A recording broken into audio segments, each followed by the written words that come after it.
Para repercutir os desdobramentos da trama golpista, a gente conversa ao vivo agora aqui no Jornal da Itatiaia com o advogado criminalista Paulo Crozara, que é especialista em ciências penais pela PUC Minas. Obrigada pela presença aqui no estúdio do Jornal da Itatiaia. Bom dia, bem-vindo. Bom dia, eu que agradeço o convite. Bom dia a todos. Bom dia, doutor. Paulo Crozara, o ministro Alexandre de Moraes determinou então o chamado trânsito em julgado da ação penal pela trama golpista contra o Núcleo 1.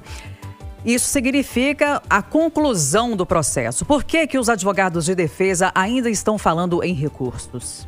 Eles estão comparando com o caso do Collor, né? Que foi também, se eu não me engano, até da relatoria do Alexandre de Moraes. Que lá eles esperaram o prazo dos embargos infringentes, que é um pouco maior de 10 dias, não de 5 dias.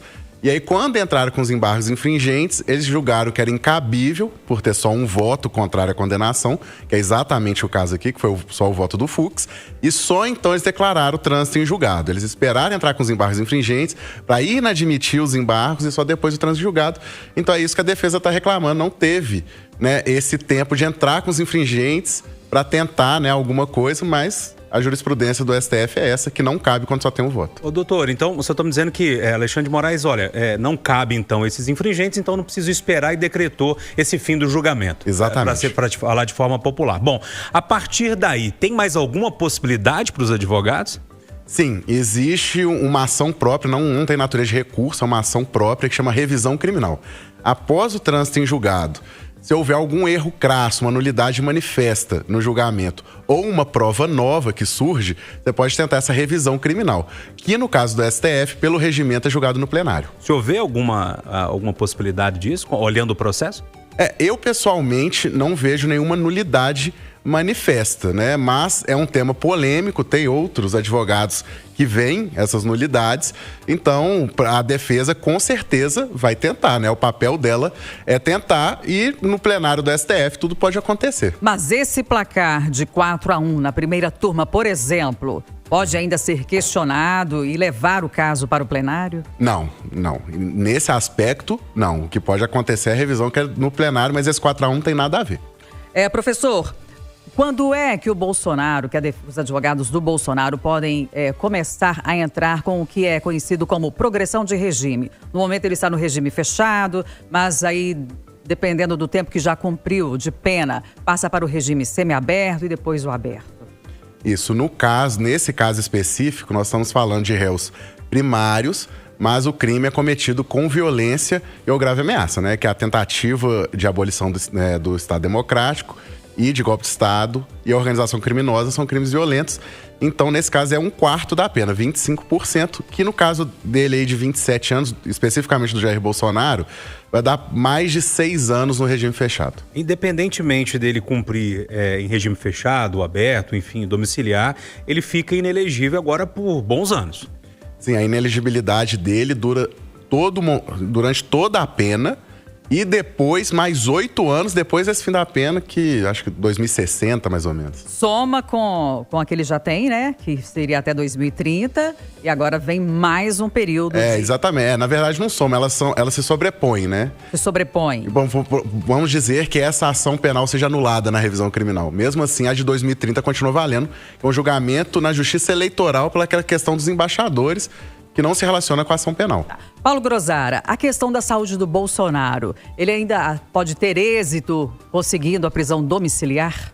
A questão da domiciliar, ela nunca, vamos dizer assim, né, transita em julgado, ela sempre pode ser revista, né? Qualquer mudança fática pode levar à revisão da domiciliar. Nesse momento ele não tem, mas qualquer mudança no quadro de saúde do ex-presidente pode levar a uma revisão dessa prisão domiciliar. Então, se agravar, por exemplo, e o presídio não tiver mais condições de tratar, então ele, né, necessariamente teria que ir para domiciliar. Doutor, já que a gente está falando em revisão, hoje tem audiência de custódia, pelo menos é a expectativa. Protocolar ou algo pode mudar? Ela é protocolar porque ela é para verificar se houver algum abuso. Nesse caso, né, nós estamos falando de pessoas, né, com generais, ex-presidentes.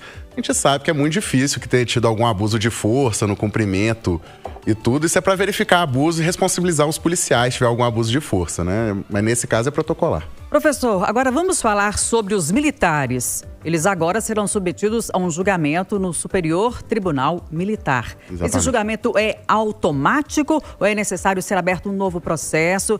e que pode levar à perda das patentes. Isso, né? A Constituição determina que tem que ter uma ação própria, né? O ministro Alexandre de Moraes já oficiou, né, o STM e também a Procuradoria Militar para que se inicie esse processo. Mas eles têm autonomia, né? O Ministério Público Militar entra com a ação e o STM tem autonomia para falar se esse crime traz a indignidade ou não para trazer a perda, né? Tem prazo para isso? Não há prazo. Esse caso Desculpa, Júnior. E pelo que se conhece do Superior Tribunal Militar, no eventual julgamento, o senhor acredita que, de fato, os militares perderiam as patentes ou não? Eu acredito que com um grau de certeza bastante alto, eles devem perder a patente, sim. Doutor, a gente está falando dos militares, a Cátia te perguntou sobre isso, mas a gente tem a situação de um deputado e ainda a situação de um policial federal. Vou começar pelo deputado, tá? Que é o Alexandre Ramagem, que está foragido, acho que eu posso falar assim, que ele está lá nos Estados Unidos, foi para Libel. Como é que fica a situação dele na Câmara dos Deputados? Ele já perde automaticamente o cargo com essa condenação? Sim, perde sim, né? Nós temos no direito penal a pena principal, que é a pena de prisão, e as penas acessórias. Né? Uma das penas acessórias é a perda do cargo público se ele utilizou esse cargo público para cometer o crime. Então é caso a caso, o juiz, na sentença, fala. Ele utilizou o cargo, então ele vai perder o cargo. Não utilizou o cargo. Nesse caso específico, o Supremo definiu que sim, eles têm que perder o cargo público. Então não depende de julgamento da Câmara dos Deputados. Eles oficiam e a própria mesa diretora pode decretar a perda do mandato. E no caso do Anderson Torres, policial federal, também é automática. É automática. A Polícia Federal oficiada avisando que esse policial não é mais policial. Foi exonerado pelo próprio Supremo. A gente verá mais capítulos ainda da trama golpista, no caso do Bolsonaro, professor? Juridicamente falando? Como eu falei antes, né, a questão da revisão criminal, eu acho que vai ter um juízo de oportunidade, de composição ali do Supremo, das forças políticas atuantes no momento, do momento político do país, para ver a hora de entrar com essa revisão criminal quando eles tiverem chance de ganhar no plenário, que aí tudo pode acontecer e pode sim, de fato, um dia anularem todas essas condenações.